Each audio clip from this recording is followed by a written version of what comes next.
So can Villa build on the excellent point they picked up against top of the league's Man City? The Villains head to Merseyside, where Everton have had a mixed start to the 2015 campaign and now lie in the mid-table nearly a third of the way through the season. The visitors have plenty to make up for, but show great promise in the new manager's first game in charge, and now hopefully it's onward and upwards. And I'm joined by Andy Gray, two teams you know extremely well, Andy. Everton, it's going to be a tough test, isn't it? It's going to be a really tough test. Everton at Goodison won't be easy because the season has been indifferent, but the last couple of games have showed signs for me, Everton, that they're just finding a system, a team, yeah, and they look settled. And of course, I think right now they've got one of the best centre forwards in the country, and we have to be able to cope with him at the weekend. I don't know what has happened to him in the summer, but he's come back, Romelu Lukaku, energised.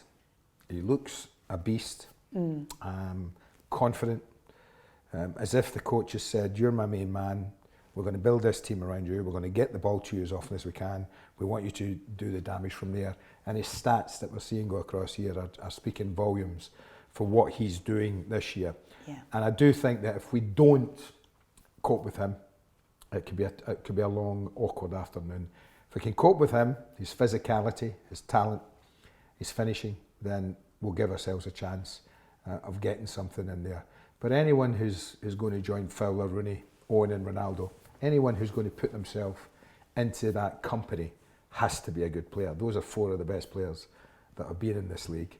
And if he puts his name in alongside that, it'll be just testimony to how good a player he really is. So if we can cope with him, we give ourselves a chance. If we can't, it might be a long afternoon.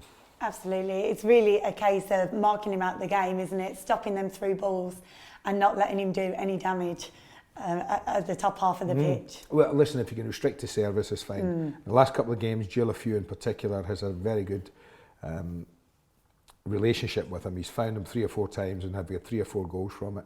So if you can stop the service, you make him less of a player. But make no mistake about it, when he gets the ball, he is capable of creating chances for himself. So it's a tough ask. But listen, if it's a physical test, I think Micah Richards will be up for it. If I was a centre-back at the weekend, if I'm, whoever it might be, Kieran Clark or Micah Richards, I'd be looking forward to that. I'd be saying, yeah, you are one of the best right now, but I'm going to make sure, not today you're not. So we shall see. Yeah, it's a challenge for them, isn't it? It's a huge challenge, Amelia, huge challenge. But one they shouldn't be shirking, that's for sure. Absolutely. Thanks, Andy. Pleasure.